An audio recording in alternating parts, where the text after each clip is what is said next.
Good evening, and welcome to the New York Society Library. I'm from the library's events staff, and I'm just here very briefly to welcome you and also to say that we very much appreciate support for this event from Polymath Educational Services, providing personalized support for teens with learning differences. We've got some information about Polymath on the flyers just here to the left. We also have for sale, just outside this door, the wonderful, beautiful book, The Private Life of Lord Byron by Antony Peattie, tonight's speaker. And I'm sure that Mr. Peattie will be happy to sign copies of the book following the event.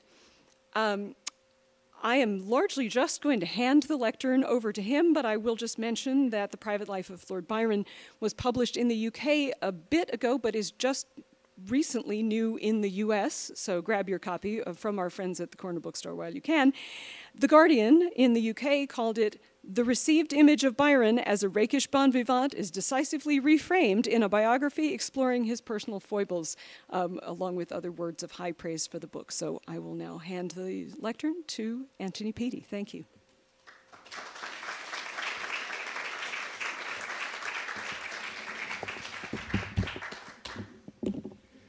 Hello, I'm delighted to be here. I've had a tour of the library, which I love. So many good places to sit. I think that's very important, like the London Library, which I belong to in London. I'm just going to get myself some water to start with.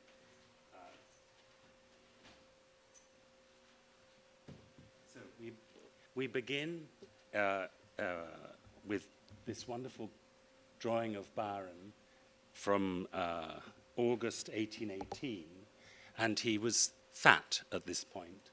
And I'm not going to be talking at length about his eating disorder, though it's very important, and it has been explored in the medical press.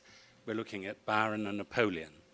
However, it is important that at this moment in 1818, he was overweight, and he was told he had the faccia di musico, which means he had the face of a eunuch, puffed out, fleshy, and he had very long hair, and he even grew whiskers, I think probably like Alfred Deller, to show that he wasn't a castrato.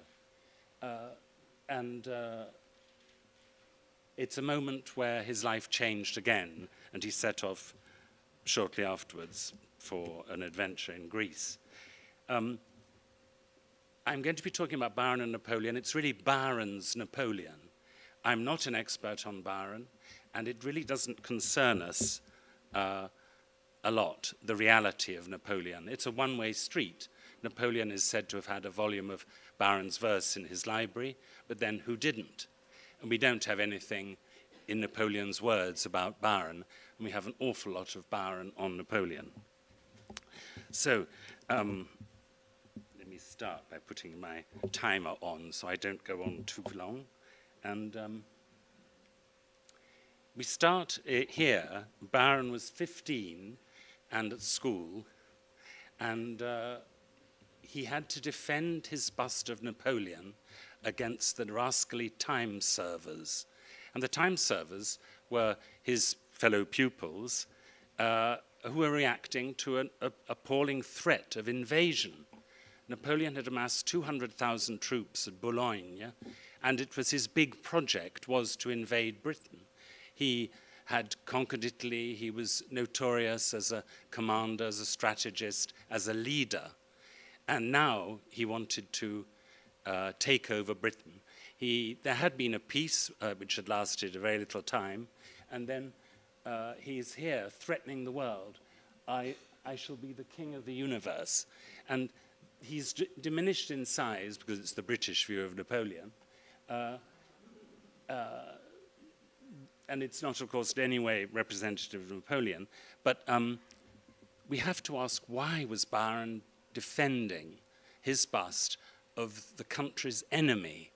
And that is a hugely important issue, which takes us right to the heart of Byron, and not just Byron. There had been previous attempts at invading Britain, and they hadn't worked. And Napoleon took this very seriously. He visited the camp of 200,000 soldiers repeatedly, And it's there that he issued the first medals in his Légion d'honneur, awarded on merit. So merit ruled rather than class or distinction of family or anything. And I think that's also very important.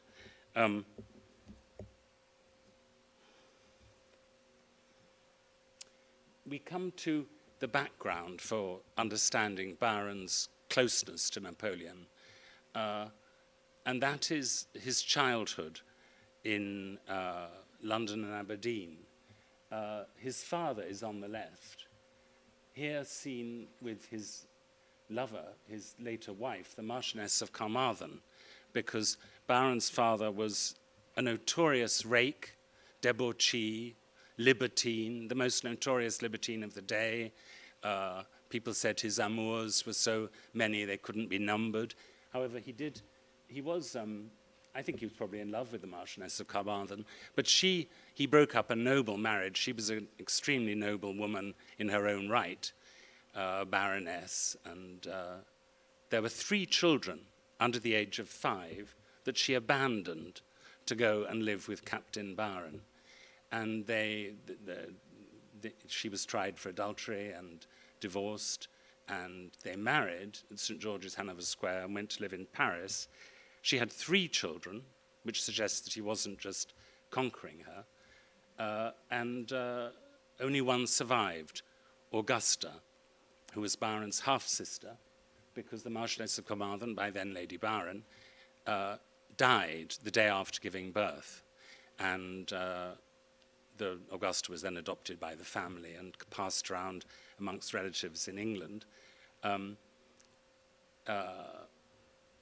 think it's very important we understand that background, because Captain Byron lost the income that came with his wife, £4,000 she had in her own right a year, and so he went to Bath, then the marriage market, and there, I hope it's the next one, yes, Catherine Gordon as a girl. And it's a very telling picture, I think. She was overweight, she was an orphan, and she was the 13th Laird of Gicht, or Gecht. She was important, from a very important Scottish family. They had their own castle they lived in for 350 years, 25 miles outside Aberdeen. But she was an orphan. She had nobody, or she didn't listen to anybody's advice. She was very obstinate in her way. And her motto on her seal was, "Je ne change qu'en mourant." I won't change my mind until I die. And she went her own way. It was well known that she was marrying a man who could not be relied on, and that he was after her money. Nevertheless, she married him and was extremely unhappy. It was a marriage that was passed in nomadic discomfort because he had such debts. And Byron was born in 1788 on the 22nd of January in a rented house in London. And his great uncle was the 5th Lord Byron. The 5th Lord Byron was not interested in Byron, this offspring of a notorious marriage to a rake, and was not interested at all. And Byron was so distant from the noble line of Byrons, the title, that when the family moved to Aberdeen, presumably to save money, he was known as George Byron Gordon. Gordon, being his mother's name, was much more important locally. It was, as I said, 25 miles from Gecht Castle, which she'd inherited. However, her husband, under the rules of the day, husbands owned their wives' property. He sold the castle to meet his debts for £17,800, which also disappeared, presumably gambled away. And she was left with no resources. He didn't just get rid of, spend all her money. He also left her. He had no interest in her once what have I done with the thing? Oh, yes. Once he'd spent her money, he lost interest in her. That is Gecht Castle, now a ruin, a very sad story after, nothing to do with Byron or his mother. But it's in ruin. You can't really tell how glorious it was. But it must have been very shaming for her to be in Aberdeen, to be without support from her family. Byron's godparents were Colonel Duff and the Duke of Gordon. They had no interest in him whatsoever. For the first 6 years, Byron was in ignominy, and his mother was in shame and very unhappy. And I think that we have to reckon on that being the foundation. I mean, people think that Byron was born into grandeur, into the aristocracy. He wasn't. He was born into poverty. His wife wrote to her agent in London saying, please do not give any more money to Captain Byron, and do not make it possible for me to give him any more money, because she clearly was vulnerable and did give him more money. She was left with an income of £135 a year, and that was not enough to sustain a gentlewoman's life. There was a book on domestic management which said the minimum income was £150. So he grows up in poverty in Aberdeen, not only in poverty, but also his mother, it has to be said, behaved very badly to him. I mean, he kept on about it. She was the proudest woman in England, he said, because of her descent from the old Gordons. She looked down on the Dukes of Gordon, and she was descended from the Stuarts, James I of Scotland. But she was desperate, and the son that she had represented her failure, her loss of status, her loss of money. And Byron said that she bullied him and behaved coldly towards him. Also, there was a nursemaid who abused him sexually and punished him so that his bones sometimes ached from it. And this traumatic experience, of course, left an imprint on his adult relationships. Byron has a false notion of women, Lady Blessington observed. He fancies that they are all disposed to be tyrants, and that the moment they know their power, they abuse it. That was the background of Byron's childhood until he was 6, when the 5th Lord Byron had a son and a grandson, but the grandson died. So I think both of them died, and Byron was heir apparent at 6. At 10, he inherited the title, and everything changed. When he was 18, Byron looked back on his orphan youth, as he called it. Stern death forbade my orphan youth to share the tender guidance of a father's care. Well, he wasn't an orphan. His mother was still there. But he said she behaved very badly. The world is full of orphans, Byron wrote in Don Juan. Firstly, those who are so, in the strict sense of the phrase. The next, as such as are not doomed to lose their tender parents in their budding days, but merely their parental tenderness, which leaves them orphans of the heart, no less. I think that's absolutely brilliant description.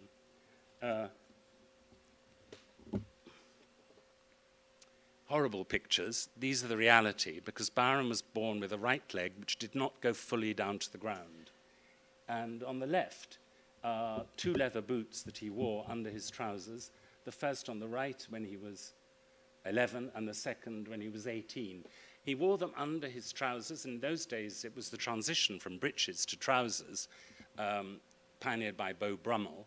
And Byron was always ahead in wearing trousers just because it concealed his wasted calf. He limped, and although his friends talked about a light and gentle ondulation, he was very, very sensitive to it and never liked to be seen coming into a room. He would be in the room and people would come to him if there was a dinner, for example. On the right is I'm not even sure if that's totally authentic. It's so horrible. And I think it's 2 views of 1 foot rather than both feet. He was only, I don't even know what the word is now, defective in 1 foot, not in both.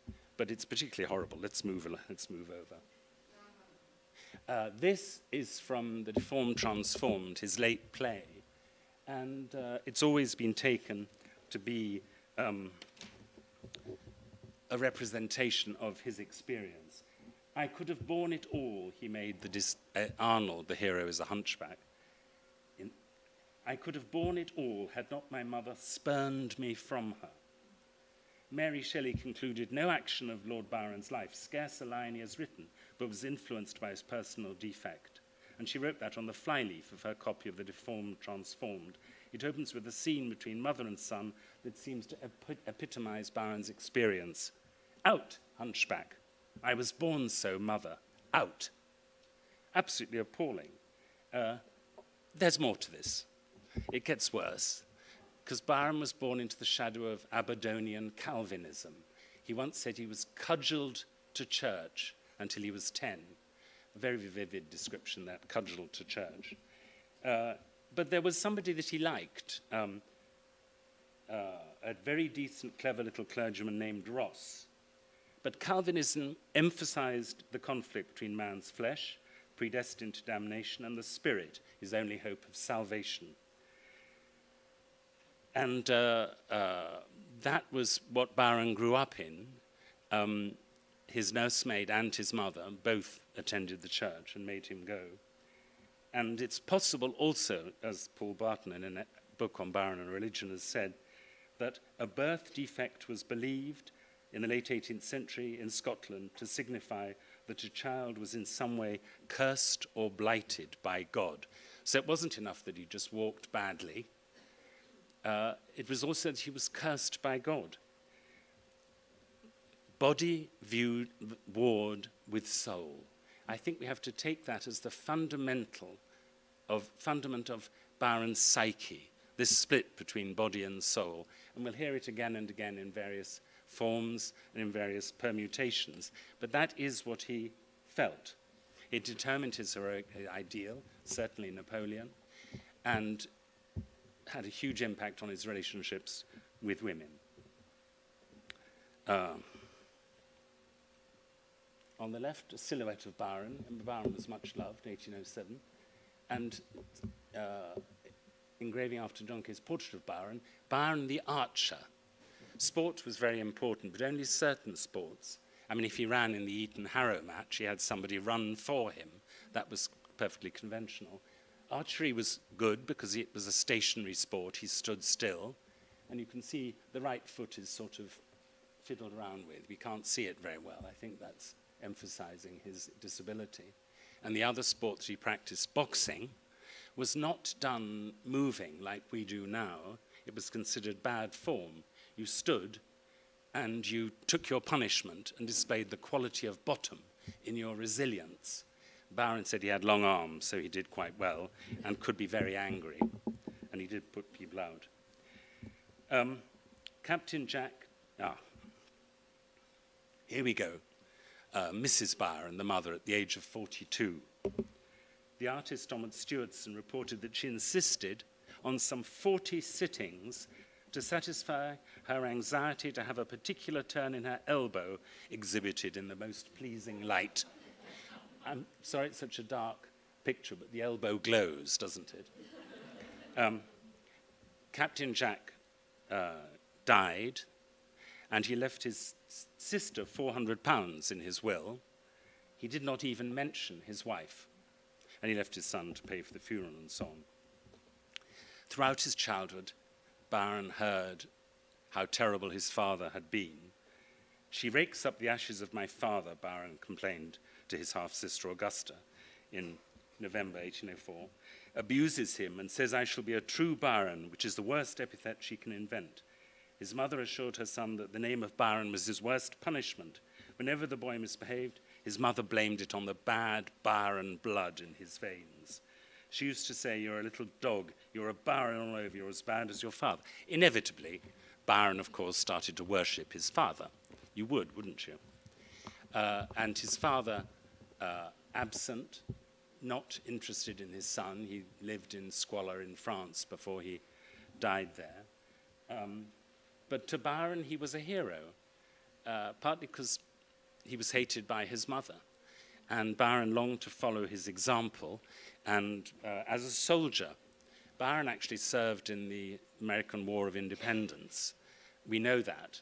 He was a guardsman, but we don't know more about that. But he just did. He came back and then sold his commission. But since Captain Jack had rejected his own country and been rejected by his country and gone into exile, Byron felt he would have to lead against the established norms. He celebrated in his poetry outsiders, renegades, Jawas, the heroic type which the apostate angel, Milton's Satan, modeled definitively. At the age of 18, Byron went on a diet. He was trapped in his vixen's lair in his mother's home. He had so much debt, he lived very extravagantly, that he couldn't go back to Cambridge. He was by then an undergraduate, and he couldn't move away. He was trapped at home, and he went on a diet. He said himself, his form, it was stout, and his shoulders were broad. And it started off as a diet. This on the left is, he went into the bath to boil off his fat, and while he was there, Bosun worried a cat. This is Elizabeth Piggott, who was a great friend of his, and described him when she first met him as a fat, bashful boy with his hair combed down over his face. He was very shy, hid behind his mother. They'd moved to Nottinghamshire from Scotland, and he had a strong accent and limped and found it very hard, very shy. And he chewed his nails, and his mother boxed his ears and made him come out from hiding to meet people. And on the right, he went out to cricket to make himself thinner. Both of them with the dog, Bosun. Dogs are very important in Byron's life. I wave my hands because that's another area that I won't go into now. But dogs, children, servants became his children in the way that he longed to have a father. When he didn't have a father, he became the father he wanted to be to these instances. It developed into an eating disorder, without doubt. It's been explained. It was asked in 1982, was Byron an anorexic in World Medicine? And the answer was yes. British Medical Journal has articles on it. It's been accepted, but it's been neglected as a topic, I think slightly out of decorum. We don't really want to know. This is too much information. However, it is terribly important if we're to understand Byron. This prejudice against the flesh, which came from religion, was exacerbated by his own unease in his body and the Calvinist influence of the religion. And his solution, when he's trapped with his mother, is to exert control the only place he can over his own body. This is the routine understanding of eating disorders, that you control what you can. You control your body. And I think there's another element. There's certainly a study on female anorexics, or women with girls with eating disorders, by an American, called father hunger. And she relates it to the need for attention from the father, which is, of course, true of Byron, even though her book is only about girls. There was another issue, of course, with the defective leg. It did hurt when he walked too much. There was the torture that was inflicted on him when he had to wear a brace, a wooden machine, and it wasn't used early enough to correct the weakness because the mother had no money. And it was only when he was 10 that there was the prospect of money.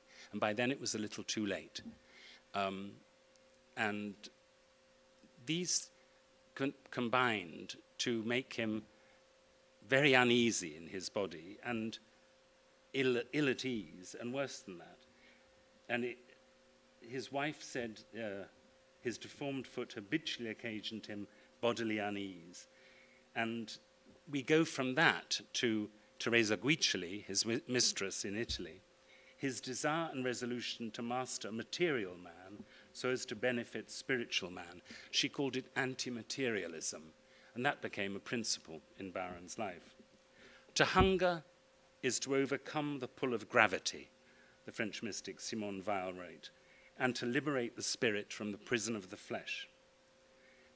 Anorexia wasn't named or diagnosed until 49 years after Howard's death, until after Byron's death in 1873. So his contemporaries wondered at Byron's behavior. They noticed when he refused everything that was offered at dinner and asked for biscuits and soda water. Those were the principal elements that he would allow. And on a famous occasion when that wasn't available, he made do with boiled potatoes, mashed down and drenched with vinegar. Vinegar, you'll remember from Jane Austen, it was thought to be a slimming device. But it was this combination of reasons that left him with this huge prejudice against the flesh, at least for the time. I mean, if we really want to understand Byron, and I'm not advocating this as a policy, we should think of it from Byron's eyes as anorexia heroica, because he was freeing the spirit, and the spirit was what mattered.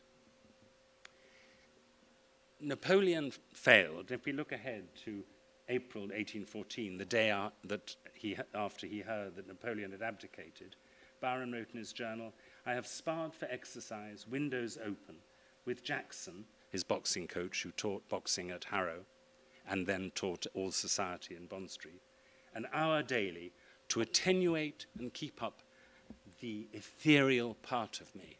Ethereal is a wonderful word, and Byron means what he says. It's not a loose use of the word. He really felt that that freed his spirit. And there's a Byronic vocabulary, which is poles of flesh and spirit, matter,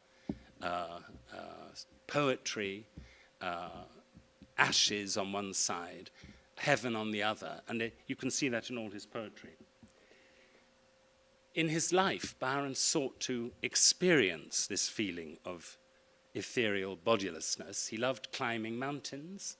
And at Metaxata in Kefalonia, there's a place where you look down on a view, now an airport, where Byron went. And all through his life, he found high spots to look down. I have a good picture. Oh, there's Byron boxing with Jackson. And he's wearing a fur-lined pelisse that he brought back from his first tour of Greece and Albania to improve the sweating even more. Notice that it's stationary. Now, this is a book by, it's a French novel, Le Sage, is Le Diable Boiteux, the Limping Devil. And in it, the devil takes the hero up onto a rooftop, gazing down at the town's exposed rooms.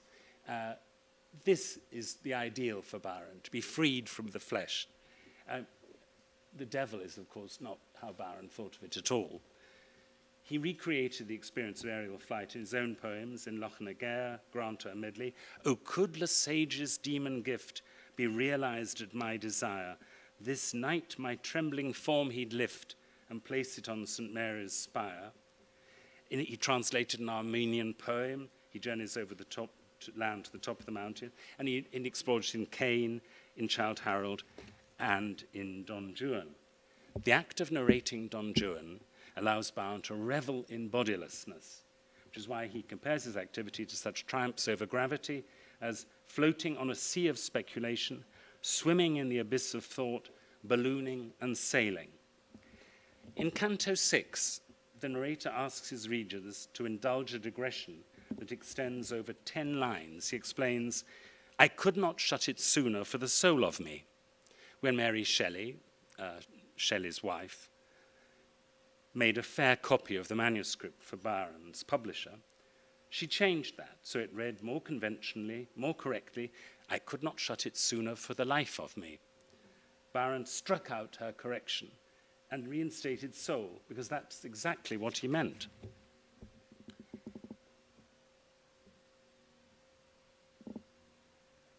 So we go back to why Byron supported Napoleon. When Napoleon enjoyed unlimited success, Byron supported freedom fighters, Tyroleans, Spanish, Portuguese. But when he said he would back Bonaparte against the field, Napoleon was the man against whom all Europe was rising, and as the single individual to dethrone whom, or rather to destroy, 1 million of men were rising to arms from the banks of the Tanais to the Thames. Napoleon restaged the fight of that oppressed outsider, Captain Byron. And this is a phenomenon explored in a book by E. Tanguy Lean that I recommend. I see it's available for less than $4 at the moment, second-hand bookshops. It's called The Napoleonists, and it was published in 1970. And it's a remarkable book because it explores the backgrounds of people, British people, who refused to criticize the emperor, our greatest enemy, who threatened Britain, but they wouldn't side with conventional opinion. And he points out that their fathers had been ostracized by British society on the grounds of religion, class, or criminality. William Hazlitt, William Godwin, who was Mary Shelley's father, and Leigh Hunt and Baron Trent Hobhouse were the sons of dissenting ministers. That meant they were nonconformists, and public life was shut to them. You could not become part of the establishment if you didn't belong to the Church of England. And there was bills to repeal the Test and Corporation Acts, which were all rejected in 1787, 1789, 1790, and 1791. The children of these people were outside, and their fathers were rebels against the establishment, but also rejected by the establishment. Mrs. Inchbald's father was a Catholic. The politician Samuel Whitbread's a brewer, and the papers never let him forget that his father was a brewer. He was always portrayed as a barrel of beer. He was immensely rich and successful and built a beautiful house. But he was never accepted because of that stain. Charles James Fox's was a corrupt politician. Foreign tyrants seem peculiarly attractive to those whose fathers have been rejected by their country. In the last century, for example, Hitler and Stalin appealed particularly strongly to literally or metaphorically fatherless Britons. Among them, the politician Lloyd George, the writer Kingsley Martin, and the spy King Philby. When Cyril Connolly discussed the spy Donald Maclean's bond with Stalin, he referred to this phenomenon with a wonderful phrase, the resonance of the father found. I pause and I just volunteer the thought that this may help us understand the behavior of Donald Trump.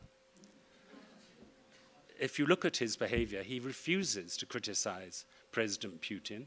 He feels an affinity with Kim Jong-un of North Korea and with President of Hungary.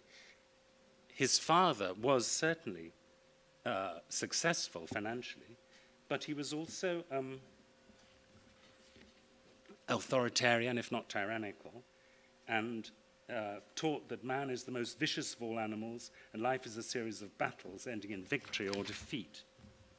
He suffered the ignominy of being investigated for wartime profiteering in 1954 and for civil rights violations in 1973. According to the New York Times in 2020, at the funeral of his father in 1999, his son reacted to eulogies from his 3 siblings, and when he stood up, he talked about his own great success.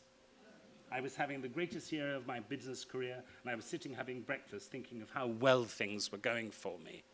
The rivalry with his father, the inability to criticize him, the need to repeat his father's actions, I think it might be a useful thought. If Compromat is never going to be published, this might help us understand. Anyway, I hesitated to do that because I'm an outsider and we have our own problems, which I don't need to tell you about. So we move on. Byron did not live up to Napoleon's. Napoleon did not live up to Byron's expectations. Gradually, the poet detached the meaning of Napoleon from the reality and made it his own. He looked for father figures all his life, and his guardian and his lawyer were the first to fail him. The Earl of Carlisle was useless. His lawyer was a chattering puppy. His headmaster at Harrow, Joseph Drury, was very good. Byron liked him, looked on him as a father, and Drury gave him a gold pen. when he went on his first pilgrimage, the first tour abroad, the Grand Tour, he met an Albanian tyrant, a remorseless tyrant, guilty of the most horrible cruelties, very brave and so good a general, they call him Mohammedan Bonaparte. He invited Byron to consider him as a father whilst I was in Turkey, and said he looked on me as his son. Indeed, he treated me like a child, sending me almonds and sugared sherbet, fruit and sweetmeats 20 times a day. To me, he was indeed a father. Oh,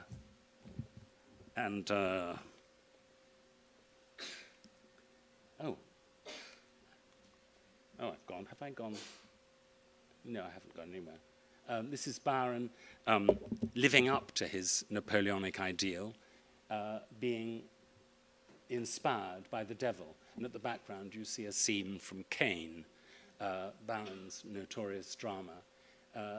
This was the general assumption that Byron was in league with the devil. And it's not something that he discouraged. He actively promoted it, which is a very strange thing. Byron had this great defect. According to Teresa Guiccioli, his only defect was that he liked to be thought worse than he was. They called it self-libel.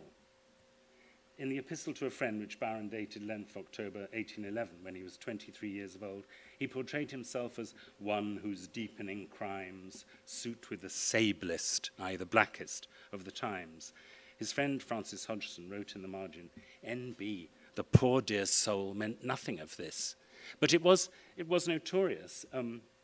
Lady Blessington reported the charlatanism of affecting to be a satanic character in this, our matter-of-fact 19th century, would be very amusing. But it wasn't amusing.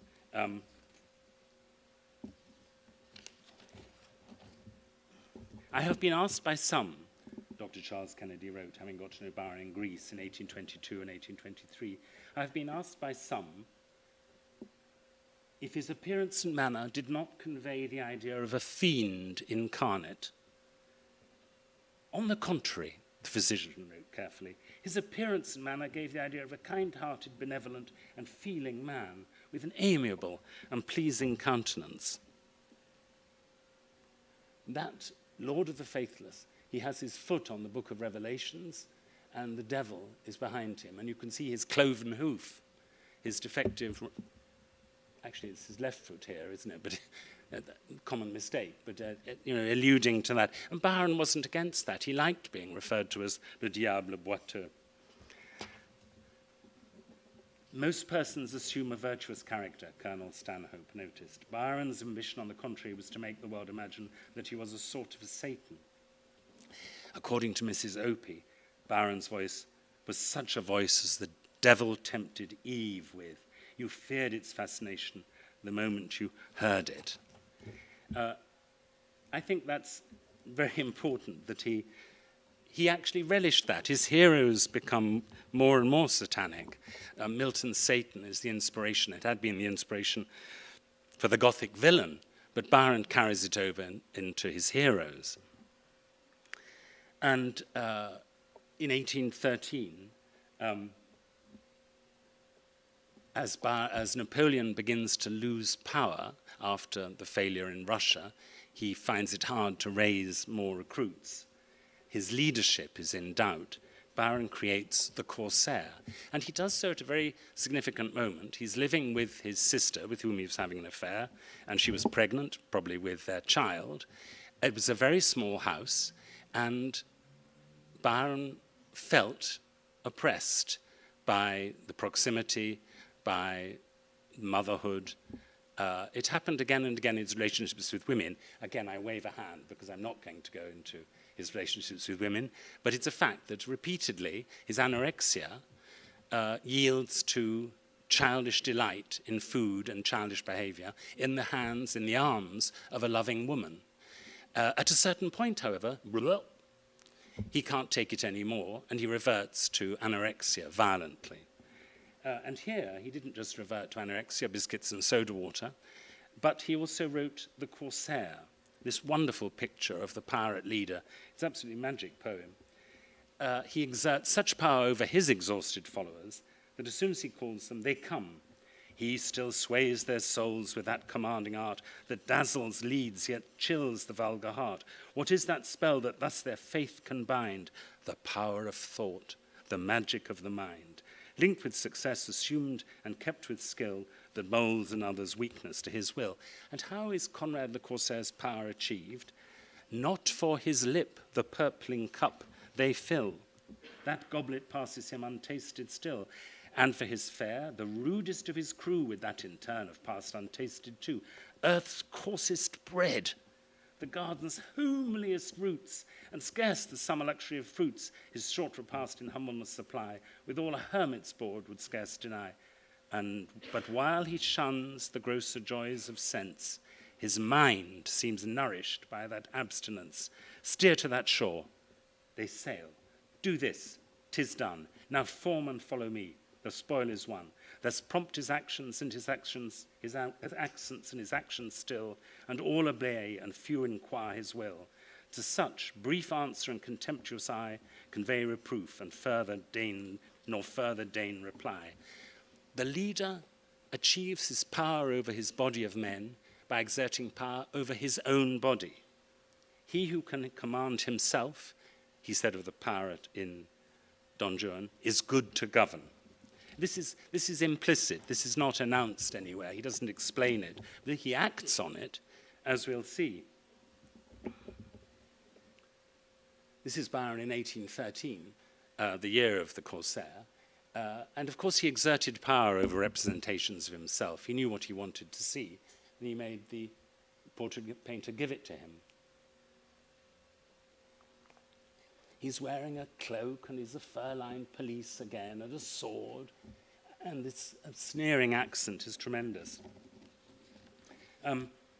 It's something that his wife, Annabella Milbank, noted in her journal, 25th of March, 1812. It appeared to me that he tried to control his natural sarcasm and vehemence as best he could in order not to offend, but at times his lips thickened with disdain and his eyes rolled impatiently.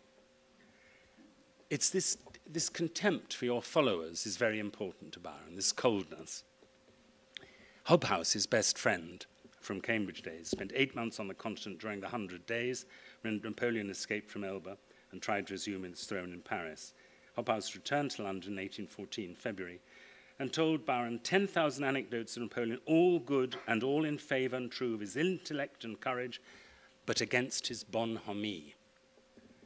No wonder, Byron noted, how should he who knows mankind well do other than despise and abhor them? This was a generally accepted view which Madame de Staël also held.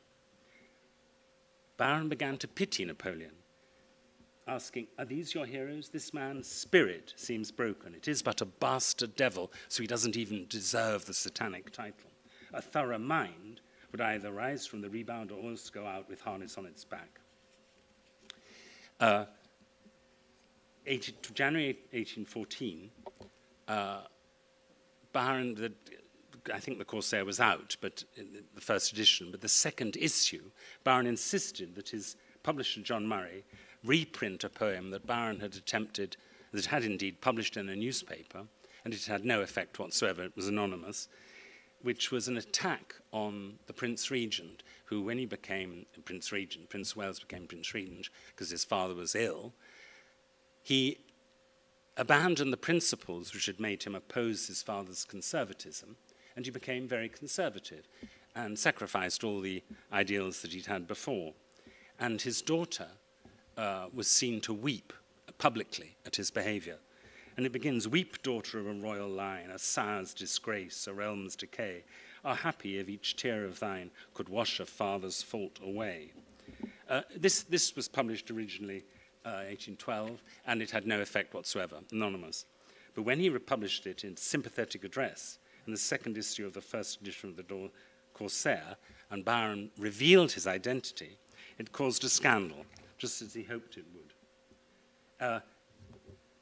Byron highlights the uber-Napoleonic nature of his initiative when he boasts to Murray and to Hobhouse that his letter had to advance through more snows than ever opposed the emperor's retreat. He was writing from Newstead Abbey, where the 1815 sale catalogue of the contents reveals that Byron surrounded himself with imperial references, The dining room had a superb carved eagle, richly gilt and standing upon a scarlet and gold stand and gold balls. Napoleon followed ancient Roman practice and issued bronze imperial eagles to his regiments, and they defended them to the death. When in 1816, Byron and his physician, William Polidori, visited the chateau outside Brussels where Napoleon had stayed, they bowed to the eagles that remained on the chairs. Newstead Abbey's stateroom boasted elegant French window curtain of scarlet marine, topped by a japanned and gilt battle-axe cornice. This was en suite with a splendid lofty bed, rich crimson furniture, scarlet draperies supported by eagles. Meanwhile, the breakfast parlour had a sofa, the frame enriched with 4 carvings of eagles, as well as a pair of bronze eagles sporting single lights mounted in ormolu. You can see what Byron's doing, can't you? He's becoming Napoleon. And the scandal caused by his poem and the Corsair delighted him. But he didn't stop there. That's John Jackson. Oh, yes, John Jackson is boxing coach, and this picture of Napoleon in his coronation robes hung in Byron's bedroom in Newstead Abbey, icons of male authority. And when a Mr. Tournier came to London after Napoleon's fall and offered the coronation robes for sale, Byron hinted he was interested.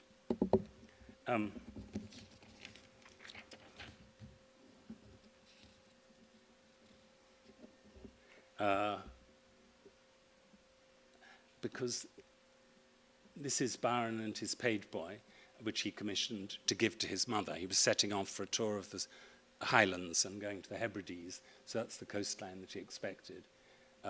Beautiful representation of the master and the page boy with their sort of complementary colours united in the ensign flag at the back, one head against the mountain, one against the sail, speaking a lot for what it meant to Byron too. This is the devil deserting Napoleon. Ha! This is what I wanted. The skull cup. When he inherited Newstead Abbey, he used to have parties where all his friends would dress in monk's robes, and they found in the grounds, it had been an Augustinian priory before the dissolution of the monasteries, they found a skull. They dug it up, and Byron had it set in silver and used it as a cup, drinking red wine out of it. And it was known that he'd written a poem on it, and Byron insisted to John Murray that he publish the poem, which of course produced an absolute scandal, a much bigger scandal. He was identified with the devil, and this was at a time when, he was getting married and people were wondering about him and rumours were going round. Lobby lounges, you can see the transition from breeches to trousers, and what I want you to notice in particular is Byron, who's wearing the Medal of the Legion of Honor, of which he had no right to wear, of course, but Iris Arrigo says that the King of France, Louis, I think it must be Louis XVIII, gave him permission to wear it, and that it's now in the Museo Correr in Venice. But I wrote to the museum, and they have no idea what I was talking about, so it's disappeared. But he wrote to his mother when he was out traveling on his first pilgrimage, saying, regimentals are the best traveling dress. Costume really mattered to Byron, what you wear, and he was often portrayed with a gorget, officers identifying neck plate round his neck. But you can see the thinness and the attempt at a sort of uniform.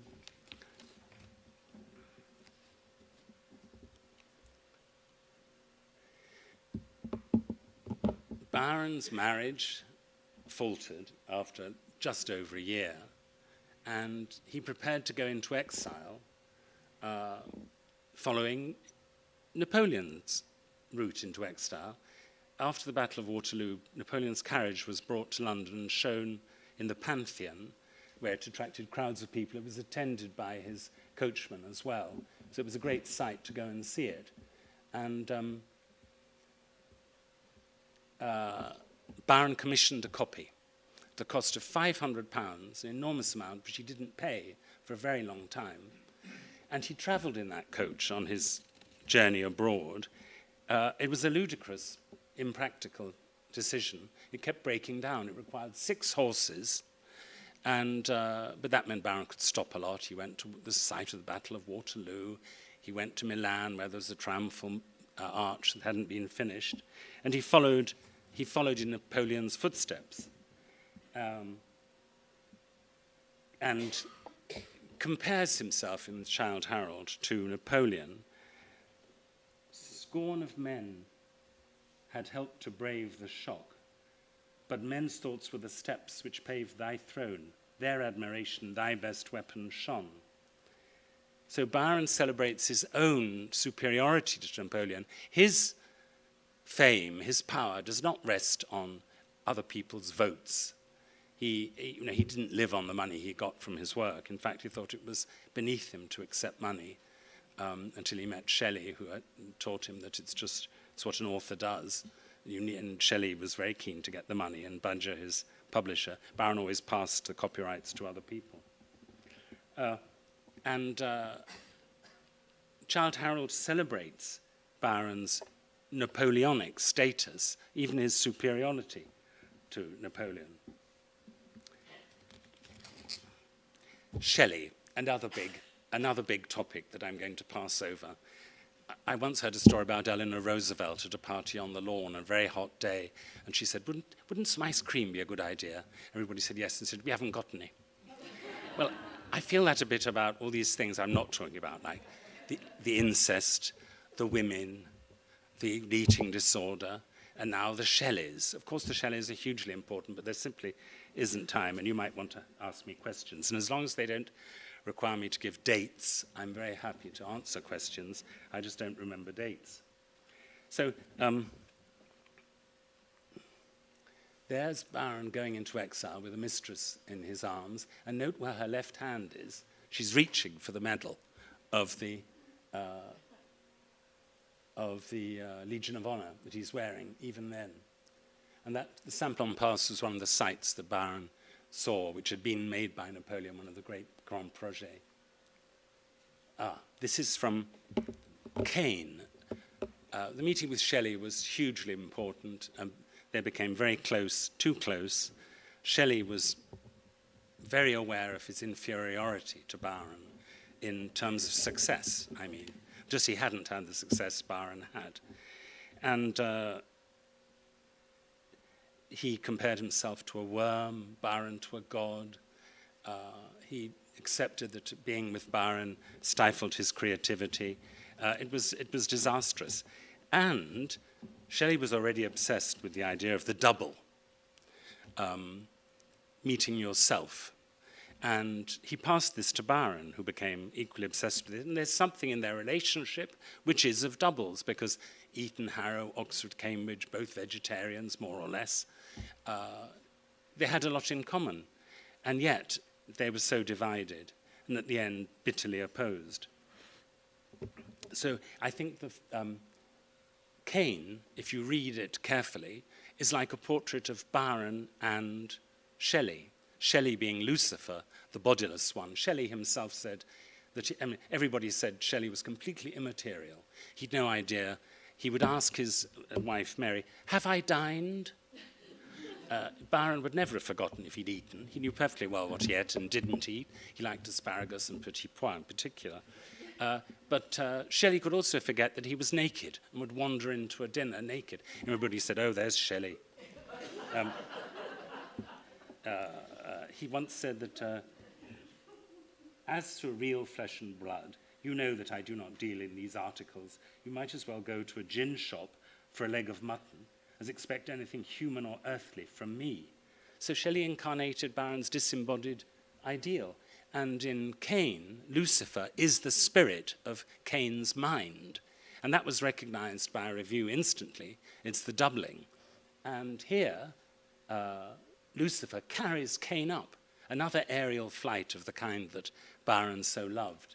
And of course, it's also related to Ianthe's flight in Shelley's poem, so Queen Mab, so that it brings the two together.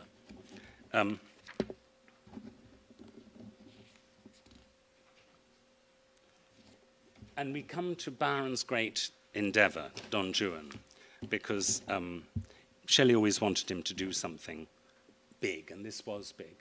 And it begins, you'll remember, I want a hero, an uncommon want, when every year and month sends forth a new one, till after cloying the deserts with cant, the age discovered he is not the true one. I'll therefore take our ancient friend Don Juan, we all have seen him in the pantomime, sent to the devil somewhat ere his time. Now, I started thinking about the subject of this book because I looked at all the Don Juans that have ever been, starting from the Spanish play Don Juan Tenorio, The Trickster of Seville, through Molière, through Mozart, through Lenau, through Strauss, through everybody. And Byron sticks out. And whenever people try to talk about the tradition of the Don Juan and Don Juan, they stumble, because Juan, as Byron calls him in the poem, is an adolescent who is the victim of women. He never expresses a libertine thought in the way of philosophy. He doesn't seduce women, he is seduced by them. So that's the reality of the poem, and that comes from Coleridge. And Coleridge's Biographia Literaria reprinted the articles Coleridge wrote in a newspaper because it goes back to Byron. Byron patronized Coleridge, encouraged his publisher to give him more money for Christabel, his book of poems, and sent him £100 at a time when he was besieged with bailiffs. Byron was incredibly generous. Coleridge loved Byron but resented him bitterly. And he did so because he said that he had written, he had the story of Childe Harold written up in his memorandum notebooks from ages before. In other words, he felt Byron had got all the praise and he'd done the work. And then Byron, as committee man, he was on the Drury Lane committee to commission a new play to reopen the theatre, which had burnt down when it was rebuilt. And he asked Coleridge, saying, as a committee man, not disinterestedly, as a committee man, please write a play. And Coleridge failed. He was late.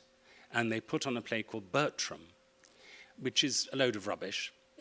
But it had Kean in the title role, Kean, the great Byron actor, whom Byron loved his immaterial sensuality of his acting. And Bertram was a huge success. Coleridge seethed with anger that his play hadn't been put on, Zapolya. And then, when his book, Christabel, was reviewed, what happened? The reviewer compares it to Christabel, compares Bertram to Christabel, and says that Christabel is a load of rubbish, Bertram is a work of genius.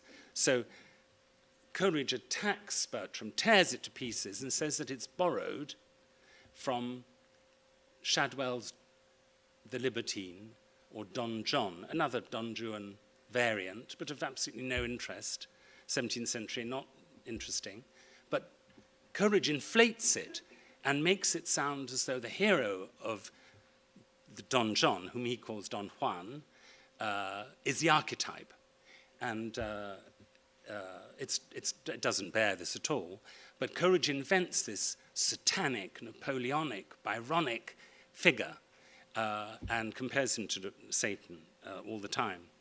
And this book reached Byron at the same time as a book that purported to be Napoleon's memoirs, Manuscrit Venu de Sainte-Hélène, published by John Murray in French and English, and people believed it was by Napoleon.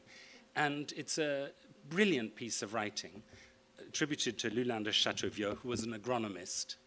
I don't even know what an agronomist is, to be absolutely truthful, but it couldn't have been written by Lulin de Chateauvieux. It was probably written by his friend Madame de Staël, who was very worried that she would be persecuted by Napoleon even more than she had been. And she described Napoleon's style as being words used like force. And this is exactly what the manuscript does. And as a result, it sounds like French existentialism. You know, there is nothing to be done except force. I felt no kind of emotion. It was not worthwhile. I attended to the action. There is but one secret for governing the world. It is be strong. In strength there is neither error nor deception. It is truth, naked. Byron imitates this in the poem, in the shipwreck scene, which we think of as black comedy. You know, it's very funny, they're shipwrecked. But actually Byron is toying with us here and refusing any empathy at all. And he does this in a Napoleonic style. He imitates Napoleon's own writing. And as he heard, there was an anecdote that Napoleon came back from Russia and rubbing his hands over a fire said, "This is pleasanter than Moscow." And the word pleasant surfaces repeatedly in Don Juan, and always in a context that you shiver with its wrongness. The plundering of a town is pleasant for young people.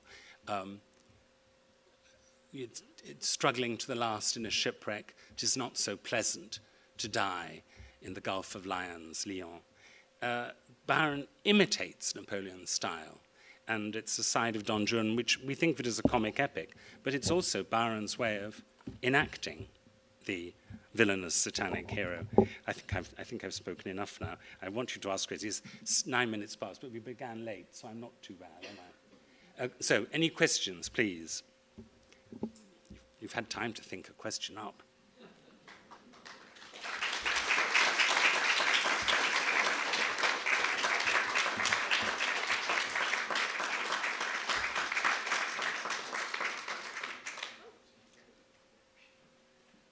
Shall I go on?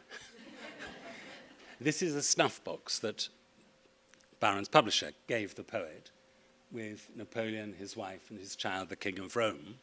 And Byron sold it to raise funds for his expedition because he stopped writing Don Juan and went to fight for the independence of Greece and wearing a tartan because he reverted to Scottish identity. And this enterprise was genuinely heroic. It wasn't literary. It was his money and indeed his life. But it failed partly because Byron himself still believed that power as a leader came from punishing the body.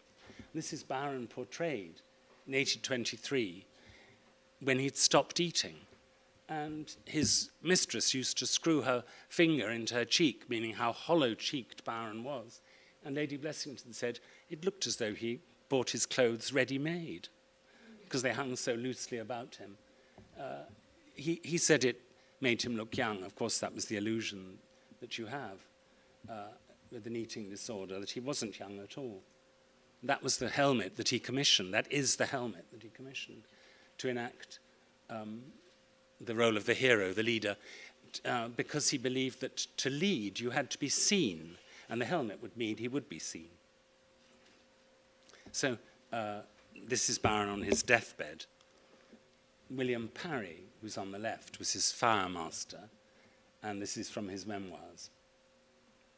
And Byron, at this stage, measured his wrist and his waist every morning, and if he'd found he'd increased, he took purgatives, laxatives, to reduce his weight.